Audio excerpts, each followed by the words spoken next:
Oi pessoal, eu queria aproveitar esses dois resultados de exame aqui do mesmo paciente em um período de tempo relativamente curto para as mudanças que a gente vai perceber daqui a pouco. Ó, dia 4 de março de 2021 foi feita a primeira avaliação e a gente repetiu agora dia 11 de janeiro de 2022. Esse paciente ele passou aí por 3 meses, se não me engano, de terapia, a gente fazendo treinamento com a neurometria, certo? E logo depois desse período, ele começou a mudar algumas coisas no estilo de vida. Alimentação, atividade física e principalmente, é o que a gente vai ver aqui agora, a questão de aprender coisas novas. Então ele começou a fazer aulas de cavaquinho, começou a tocar, né? E, enfim, poderia ter sido qualquer outra coisa que desafie o cérebro dele, né, de alguma forma, mas na verdade ele começou a mexer com música, aprender música e tal. E isso aí já está causando uma diferença muito boa, muito bacana, considerável na atividade elétrica do cérebro dele. E é isso que a gente vai ver aqui agora. Então, lembrando que tem outros benefícios, obviamente, tanto as atividades físicas, a melhoria da alimentação, como aprender alguma coisa nova, né? Tudo isso causa benefícios para o dia a dia da pessoa. Mas o foco nosso aqui agora é ver a atividade elétrica do cérebro, ou seja, o funcionamento do cérebro. Então, para a gente poder explicar um pouquinho, mesmo que superficialmente, o que está acontecendo aqui, é o seguinte. Vou pegar esse primeiro exame aqui. Aqui são várias demonstrações de pontos, né, diferentes do cérebro. Então aqui a parte frontal, aqui a lateral direito e assim por diante, né?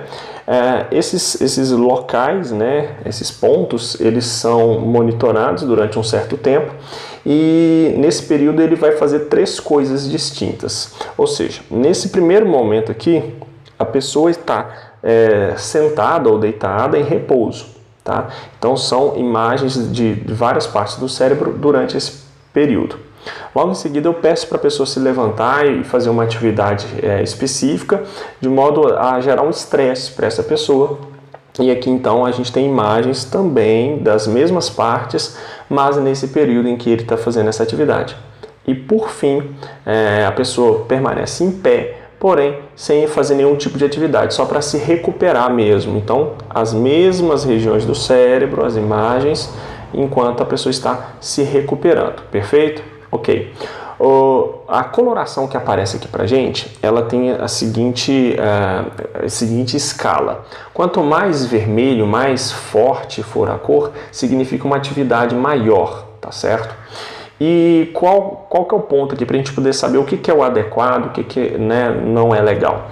Quanto a uma região muito pequena, né, tá com uma atividade muito forte, a gente tem que verificar se aquilo ali condiz com o que a pessoa está fazendo no momento. Então, por exemplo, a gente já vê aqui na primeira imagem, e a gente vai focar aqui ó, nessa visão frontal sempre, tá?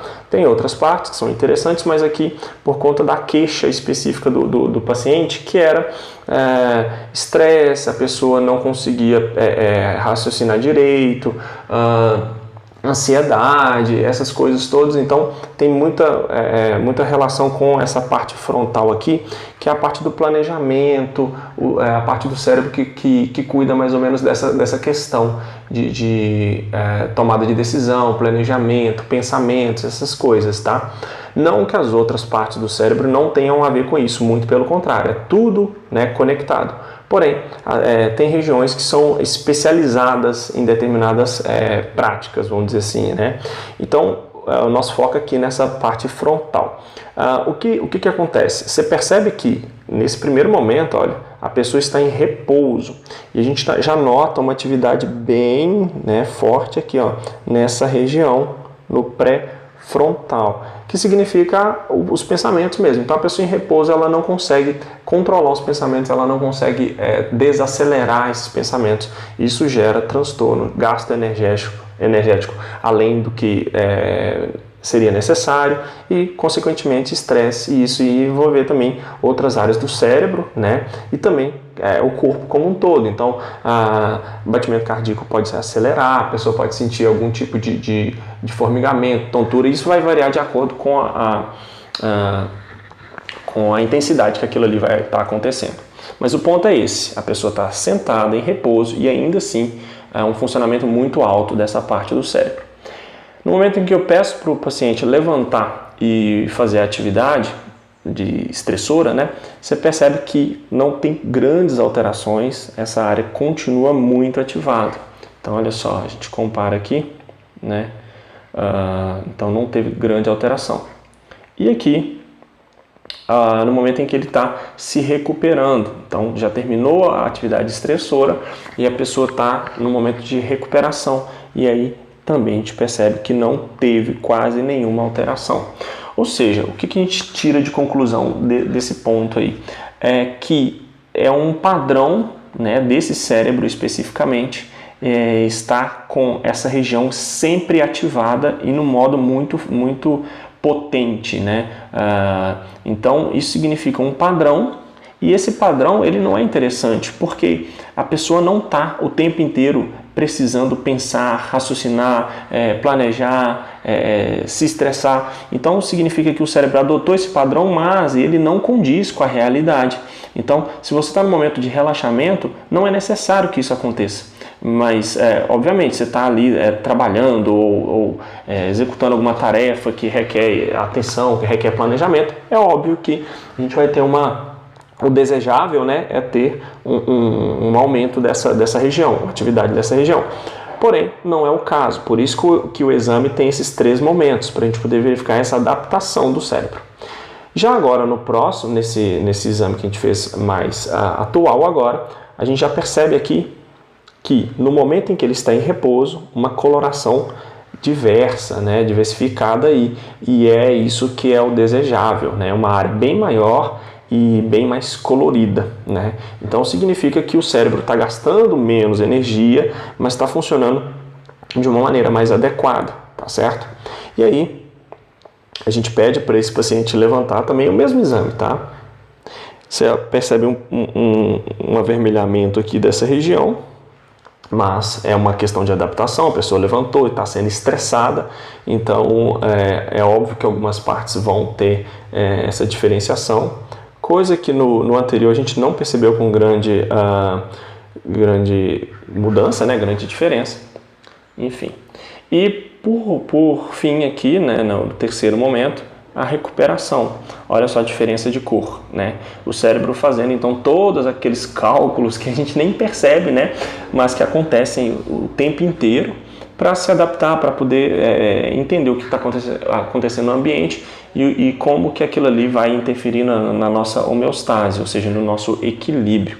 Então, o importante é notar que nós temos aqui, nesse novo exame, uma coloração muito diferente do primeiro exame, né?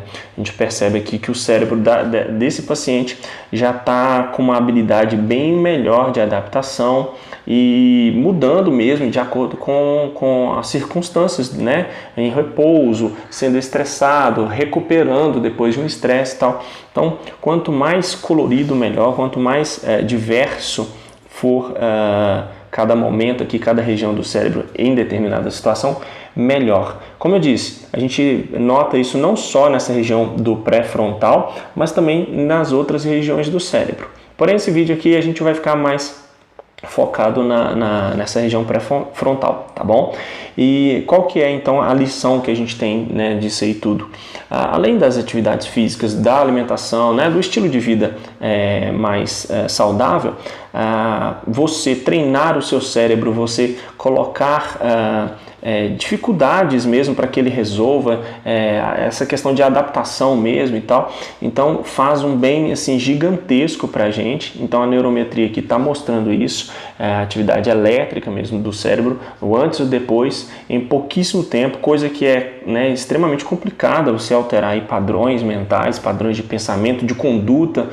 A gente sabe que é muito difícil, né? Senão pessoas que têm problemas, por exemplo, com vícios, né, parariam assim com muita facilidade. A gente sabe que não é fácil assim. Então, em tão pouco tempo a gente mostrar esse resultado, né, ver essa diferença, é muito animador. É possível, então, para qualquer pessoa, é possível você se libertar aí de alguns padrões mentais, cerebrais que a gente tem e que prejudicam a nossa vida, né? Então a mensagem basicamente é essa: a neurometria tá aqui para poder ajudar a gente nessas conquistas, tá certo? Então qualquer dúvida procura a gente, né, nas nossas redes sociais, no Instagram, no WhatsApp, no YouTube, ou vem fazer uma visita a gente aqui na nossa sede, tá bom? Qualquer dúvida a gente está à disposição e esse é o propósito: melhorar a qualidade de vida, nos transformarmos em pessoas melhores em todos os aspectos.